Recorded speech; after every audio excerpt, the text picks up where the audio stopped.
Olá pessoal, bem-vindos à lição número 3 de Quebrando as Cadeias da Intimidação. Para alinhar essa mensagem, eu preciso passar um pouco de tempo falando sobre dons. Deus deu dons a cada um de nós, sobrenaturalmente, chamamos de carisma. Se você olhar, no grego, graça é a palavra charis. Se você colocar um M e um A no final, temos carisma. Carisma é a habilidade de Deus que Ele coloca em sua vida. Isso te possibilita fazer as coisas de uma forma extraordinária. Então, algumas pessoas, sabe, quando eu olho para um cirurgião de cérebro, eu penso como alguém pode ter as mãos tão meticulosas e não cometer erros. Eu olho para alguém que pinta e eu penso, oh meu Deus, eu olho para um professor, sei lá, da 5ª série e eu penso, você tem uma forma extraordinária de cativar jovens mentes? Eu penso em alguém que é um líder, a habilidade que eles têm de colocar as pessoas indo em uma só direção. Sabe, eu poderia continuar, um arquiteto, como ele pode pensar nesses projetos magníficos? Deus deu dons a cada um de nós. E é justamente atrás desses dons que vem o espírito de intimidação. Vamos falar disso nas próximas lições. Então, deixa eu te fazer algumas perguntas. Número 1. Será que você está operando em seus dons sobrenaturais? Eu quero que você seja honesto com isso. Número 2, você sente que o medo tem te impedido de obedecer a Deus em certas áreas da sua vida? Então, se ocupamos esse lugar de autoridade que falamos lá na lição 2, por que há tantos que são ineficientes? É isso que iremos abordar aqui nesta lição. Certo? Paulo, nessa primeira carta ao seu aprendiz Timóteo, veja, quando Paulo escreve a Timóteo, Timóteo, estava pastoreando a igreja em Éfeso e a história nos mostra que era uma igreja bem grande e Paulo escreve para ele e diz em 1 Timóteo 4,14, não negligencie o dom de Deus que há em você.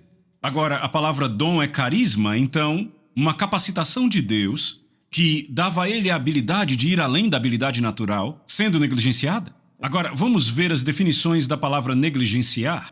Significa desconsiderar, não dar atenção, significa ignorar, subestimar, fazer pouco caso, subvalorizar. Uau, são palavras bem poderosas e eu quero que você medite nelas. Então, o que Paulo está dizendo é não desconsidere. Ouça isso, não desconsidere o dom que há em você, não dê pouca atenção, não ignore o dom que há em você. Não subestime ou subvalorize o dom que há em você. Agora eu quero fazer uma afirmação muito importante, preste atenção. Timóteo era um homem muito piedoso, na verdade eu não encontro ninguém de quem Paulo se gabe mais no Novo Testamento que Timóteo. Ele escreveu para toda a igreja em Filipos, se você ler depois, Filipenses capítulo 2, versos de 20 a 22, ele disse, eu não encontrei ninguém, em lugar nenhum, que tenha um coração para Jesus e para o seu povo como esse jovem Timóteo. Então há um entendimento errado que as pessoas têm. Elas pensam, se eu for piedoso, automaticamente o dom de Deus colocado em minha vida vai funcionar e operar? Não, não, não. Eu estava vivendo de forma bem piedosa quando fui àquela igreja no meio oeste, mas aquele dom ficou completamente dormente. Aquele dom de pregar, eu tinha pregado todos os cultos antes. Eu estava pregando e pondo fogo na igreja e tudo mais, e de repente, naqueles 2 cultos, eu não conseguia nem pensar. Eu era o mesmo homem, aquele era o mesmo prédio, era a mesma, unção, mas tinha ficado dormente, estava inoperante, eu não conseguia nem pensar, por causa da intimidação. Você está acompanhando? Então, Timóteo era piedoso, mas aquilo não despertava automaticamente o dom. Há 2 extremos que às vezes vejo nas pessoas da igreja, pessoas que buscam poder em detrimento do caráter de Deus. E então, é isso que talvez Timóteo passasse, pessoas que buscam o caráter de Deus em detrimento do poder. Precisamos ter ambos. A Bíblia diz que devemos perseguir o caráter de Deus e desejar intensamente os dons espirituais. Então, Deus não quer que escolhamos um deles, não é um ou outro, são os 2. Ele quer que vivamos piedosamente e quer que operemos em nossos dons. Mas a intimidação, sabe, se Satanás consegue fazer alguém pecar como fez com Judas e Adão, então ele vai atrás daquela pessoa numa área de intimidação para impedir que aquele dom seja produtivo nesta vida. Rapaz, é importante você entender isso. Então, Paulo escreve isso na primeira carta, mas daí na segunda carta, bem no começo, sabe, ele começa com a introdução e vai direto ao ponto. Ele diz, portanto, eu lembro a você que desperte o dom de Deus. Então ele escreve na primeira carta e diz, Timóteo, não negligencie o dom, não subestime, não subvalorize, não ignore. Mas aí bem no começo da segunda carta, saiba que foi a última carta que Paulo escreveu na terra, ele disse, Timóteo, eu vou te lembrar de novo, desperta o dom de Deus que há em você. Veja, essa expressão despertar vem da palavra grega que eu não vou pronunciar, mas significa o seguinte, reacender um fogo ou reviver alguma coisa. Então, para reviver alguma coisa significa que estava morta? Então, o dom de Deus em Timóteo não estava operando. Ok, eu não estou dizendo que estava morto, eu estou dizendo que estava completamente inoperante. E Paulo está dizendo, reacenda-o, desperte, agite ele, faça ele se mover. Ok? Então, de novo, eu quero fazer essa afirmação importante para que você entenda. O dom de Deus na sua vida não opera automaticamente. Às vezes ele tem que ser reacendido, às vezes tem que ser agitado, às vezes tem que ser despertado, ok? Então, duas perguntas aqui. Pergunta número 1, o que é que faz com que o dom de Deus se torne inoperante em nossas vidas? Pergunta número 2 é a seguinte, como o despertamos? Como o agitamos? Como o reacendemos? Certo, essas duas perguntas serão respondidas ao longo do curso e vamos precisar de uma análise bem aprofundada para responder as duas perguntas, mas a primeira pergunta que queremos responder agora é o que faz o dom de Deus ficar dormente? Eu já disse várias vezes, mas aqui está a evidência bíblica para isso. Paulo diz, portanto eu lembro a você que desperte o dom de Deus que há em você pela imposição das minhas mãos, porque Deus não nos deu o espírito de medo. Você ouviu isso? Espírito de medo. Mas de poder, de amor e de uma mente sadia. Em outras palavras, o que Paulo diz, seu dom está dormente porque você tem um espírito de medo que você está permitindo que opere em você. Agora, a palavra grega para medo é a palavra grega deilia. Agora, esta palavra é, na verdade, melhor definida pela palavra timidez. De fato, há várias versões que dizem Deus não nos deu espírito de timidez. Então, o que Paulo está dizendo aí é o dom de Deus em você não está operando porque você está debaixo de um espírito de timidez? Ou permita-me dizer assim, intimidação. Agora estamos nos conectando com esta palavra. Então, deixa eu te dar algumas definições de intimidação. Significa desencorajar, significa coagir, significa suprimir. O dicionário de inglês Oxford diz que é forçar ou restringir alguém da ação. Então, nesse incidente em específico, Timóteo estava provavelmente intimidado pelas pessoas mais velhas da igreja, porque ele era jovem. E eu não acho que antigamente se respeitavam os jovens como respeitamos hoje. Eu acho que na hierarquia era algo assim, se você é mais velho, então você é o cara, você entende o que eu digo? E lá está Timóteo, ele era jovem mesmo, pastoreando aquela igreja. E foi por isso que Paulo teve que escrever a Timóteo, 1 Timóteo 4,11, não deixe ninguém te pôr para baixo, porque você é jovem. Isso é 1 Timóteo 4. Então, cristãos intimidados perdem a sua autoridade no espírito por padrão. Consequentemente, o dom deles, a habilidade de Deus neles, se torna adormecida e inoperante. Se você olhar para Elias, Elias era um homem de grande poder. Sabe, se você olhar para os milagres que Deus fez através daquele cara, é de cair o queixo.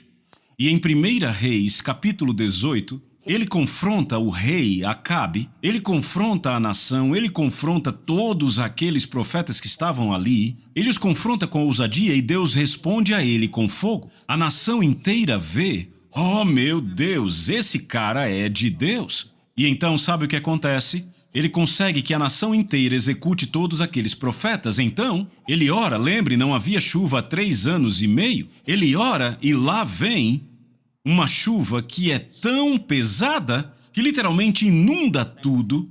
E a mão de Deus então vem sobre Elias e ele corre mais rápido que a carruagem do rei. Tudo isso acontece em 24 horas. Eu chamaria isso de um bom dia de ministério. Mas antes mesmo do dia acabar, o rei Acabe conta à rainha Jezabel o que Elias tinha feito.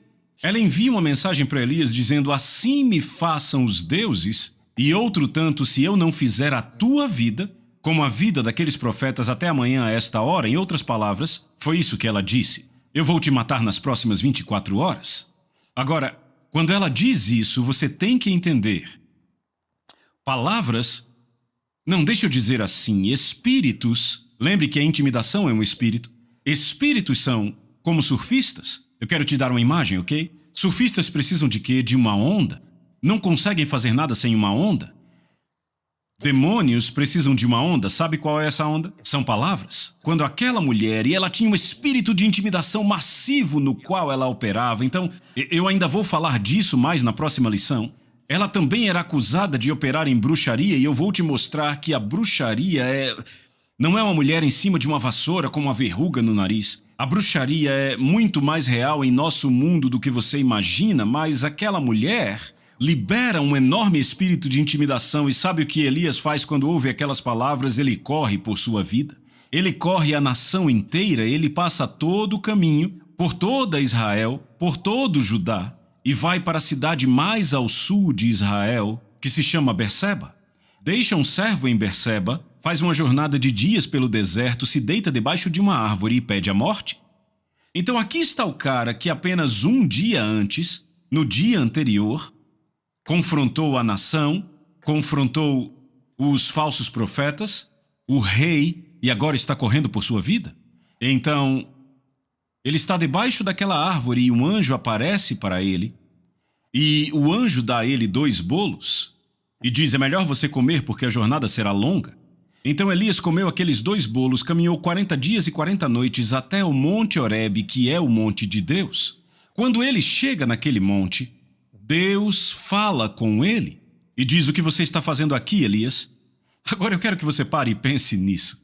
Elias não ouvia a voz de Deus há mais de 40 dias, e a primeira coisa que Deus diz é: o que você está fazendo aqui? Como assim, Deus? Você é esquizofrênico? Você mandou um anjo até ele, 2 barrinhas de cereal para ele andar 40 dias e 40 noites, e agora você pergunta para ele o que ele está fazendo aqui? Não, Deus não é esquizofrênico, então o que está vendo aqui?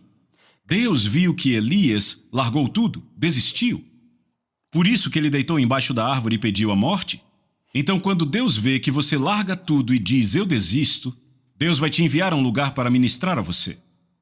Então Deus diz a ele: o que você está fazendo aqui? Elias vem com uma história mirabolante, é bem engraçado o que temos aqui. Oh Deus, ele diz: eu sou o último que sobrou, o povo abandonou a tua aliança, derrubou os teus altares, eles perseguiram os seus profetas e só sobrou eu, certo? Deus completamente, totalmente ignora essa conversa mole dele e diz: sai e fica aí na borda. E então lá vem o vento, o terremoto, o fogo. E então o Senhor fala de novo a segunda vez e diz: o que você está fazendo aqui, Elias? E sabe o que Elias faz? Ele vem com aquela conversa mole de novo. Ele diz: Deus, eu sou o único. E de novo Deus ignora completamente aquele papinho pela segunda vez, e sabe o que Deus diz? Ouça isto. Então o Senhor disse a Elias: vai, retorna ao teu caminho para o deserto de Damasco, e quando vieres, unge Hazael para ser o rei sobre a Síria, e Jeú, o filho de Ninsi, ungirás para ser o rei sobre Israel. Agora ouça isto. E Eliseu, filho de Safate, de Abel-Meolá, tu ungirás para ser profeta em teu lugar. Ou seja, eu estou te substituindo, lembra? Lugar de autoridade. Tu ungirás Eliseu para ser profeta em teu lugar. Você abriu mão do seu lugar de autoridade, Elias? Eu vou pôr alguém lá que queira? Se você não acredita em mim, ouça a versão NLT. E unja Eliseu, filho de Safate, da cidade de Abel-Meolá, para te substituir como meu profeta. Se você continua lendo, vai descobrir que Elias passa os próximos 4 anos treinando esse jovem Eliseu, e o verdadeiro foco de Elias passa a ser agora treinar o seu substituto, a pessoa que vai terminar o trabalho. Veja, o que Deus estava dizendo a Elias era: por que foi que você fugiu dela? Você confrontou o rei, você confrontou os falsos profetas, confrontou a nação. Ela era líder da gangue. É isso, ela tinha um espírito nela que estava comandando toda essa bagunça. Aqueles profetas estavam na folha de pagamento dela, comiam a mesa dela.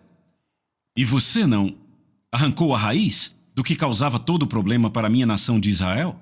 Então eu vou colocar alguém no seu lugar que vai cuidar dela. E sabe o que Deus diz? Ele diz: e sucederá que aquele, isso é no verso 17, e sucederá que aquele que escapar da espada de Hazael, Jeú o matará, e aquele que escapar da espada de Jeú, Eliseu o matará. Se você vai para a 2 Reis, você descobre que esse cara Eliseu, ele era ousado. Ele não cedia para ninguém. Eu lembro que uma vez, em 2 Reis, um rei mandou uma mensagem para ele dizendo: Eliseu, você vai morrer. E quando Eliseu ouviu passos se aproximando da porta, ele disse: aí está o mensageiro, que vai ver pão na cidade. Amanhã a esta mesma hora, mas ele estará morto e não vai comer? Sabia que o cara foi pisoteado? O mensageiro, sabe? Ninguém intimidava Eliseu.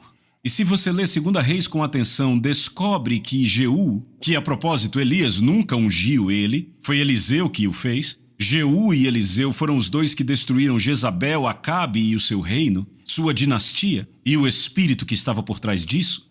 Deixa eu te dizer algo. Deus te chamou a um lugar de autoridade, esse lugar é muito significativo. Não importa se você está no ministério em tempo integral, no mercado de trabalho, na educação, não importa a sua área. Deus te chamou a um lugar para levar o reino, e Ele te deu autoridade neste lugar. Não entregue isso à intimidação.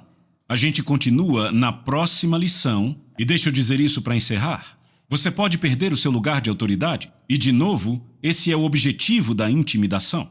E se quisermos vencer isto, precisa ser feito no reino do Espírito. É disso que a gente vai falar na nossa próxima lição.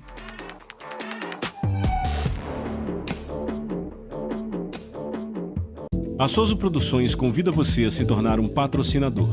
Semeie no nosso ministério. Com a sua oferta poderemos produzir muito mais vídeos. Este é um ministério independente e, por isso, precisa da sua participação. Inscreva-se no canal e compartilhe os vídeos. Seja um multiplicador desta visão.